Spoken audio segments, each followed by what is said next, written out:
Well, the FBI now saying they believe Shamsud Din Jabbar, the suspected driver who intentionally plowed a pickup truck into a New Year's Eve crowd on Bourbon Street, acted alone. Jabbar is an Army veteran who was born in Texas. Now, the agency releasing this poster showing images of Jabbar walking around New Orleans just over an hour before the deadly attack. He also placed a blue and white cooler with an explosive device inside near the intersection of Bourbon and Orleans streets. Photos from inside Jabbar's Texas trailer home show a bomb-making table and a Quran open to a page about martyrdom. The FBI telling lawmakers yesterday they had no prior information about Jabbar and he was on no terror watch list. I want to bring in former FBI Assistant Director, former FBI agent and attorney Chris Swecker. And Chris, thank you for being here this morning as we continue to try to unpack both of these stories that happened on New Year's Day. But first to New Orleans and this suspect, this radicalization of him. You know, the FBI came out and said, and agents, there was a briefing yesterday, a Homeland Security briefing with senators and congressmen, and Marjorie Greene walks out and says they had no idea this guy was even a problem. Did that surprise you at all that the FBI did not have any type of idea of who this person was or what his activities were? It did surprise me because generally, and I'm generalizing here, somebody like this attacker, I'm not going to say his name, just displays red flags. Their behavior changes. They start to enunciate what they're going to do or what some of their intentions. He became his half-brother said he became, deeply disturbed, and it was in a sort of a spiral in his life, and he became more and more sort of spouting the Quran, and which is not in itself inherently bad.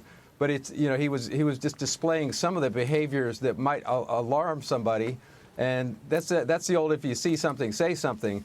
But I'll say this, lone wolves are very difficult to detect. But there's a broader issue here, I think, and that is that the FBI has, I think, taken their eye off the international terrorism ball. That's their primary in the world of, or in the field of counterterrorism. International terrorism, by far and away, the greatest threat, especially after 4 years of open borders, our southern borders being wide open.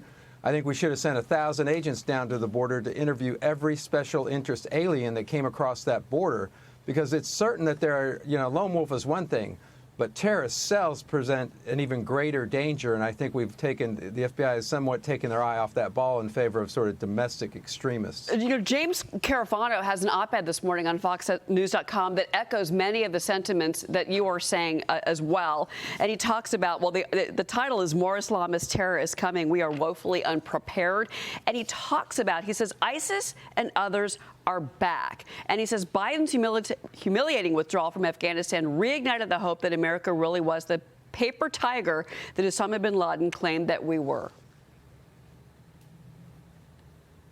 Yeah, I think a lot's going on right now. I mean, ISIS has been degraded, but I think that makes them even more dangerous, excuse me, over in the Middle East and here in the United States. They're projecting on the internet and trying to recruit people like Jabbar, but I think, as a terrorist organization dedicated to the overthrow of Western civilization, you have to believe that they've smuggled cells into the United States, hidden among the 10 million plus,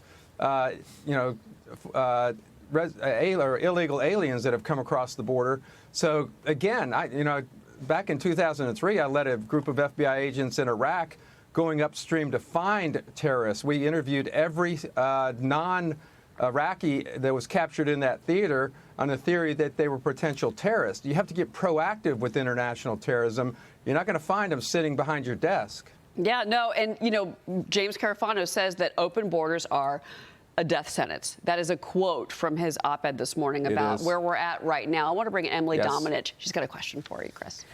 Chris, we touched on this in the previous segment, but do you think that there's a cultural problem at the FBI that perhaps has led us to not be able to identify some of these lone wolves? And what do you think President Trump and his appointees need to do to change that culture to better address this challenge?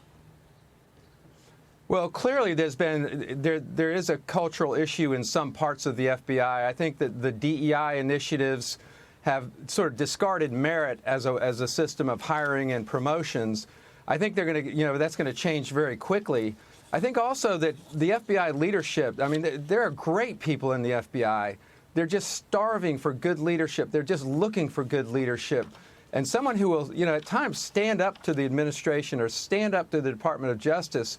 I hear that Merrick Garland basically ran the FBI, and during my tenure in the Bureau, we would bristle at the Department of Justice trying to get us to do things on a political basis or with a political motive behind it. And we would have just said no.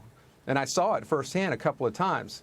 So cultural problem, maybe. I mean, I don't think it's something that can't be reversed with good leadership at the FBI and a little bit of backbone and spine when it comes to an administration or a Department of Justice that comes at you from a political perspective. Well, and again, Kash Patel, who President-elect Trump has nominated to replace Christopher Wray and run the FBI, may have his work cut out for him. I do want to ask you about the other incident that we've been following. So police did identify the 37-year-old Colorado man, active duty Green Beret, Matthew Livelsberger. He was the driver of the Cybertruck that exploded New Year's Day in front of Las Vegas's Trump International Hotel. He died of a gunshot wound, officials say, before the truck exploded. Now, Livelsberger and Jabbar, they both served at Fort Liberty, formerly known as Fort Bragg, but they served at different times. There was no overlap between the two. They also both served in Afghanistan. So officials say there's no evidence that they were in the same location, in the same unit. FBI says no definitive link between New Orleans and Las Vegas. But I am curious your thought, because these federal agents, local police, are now trying to determine the motive behind the Las Vegas explosion. His family say he was a big Trump supporter. They say he loved the military. So any thoughts as to where this investigation goes and what the questions that are hopefully being asked need to be answered? Yeah, I think the exploitation of his phones and his electronic media will be helpful here. My sources tell me, and the military tell me, that he had, he was not Ranger qualified, which is unusual for his tenure in the military, and he had novice jump wings, which again is unusual.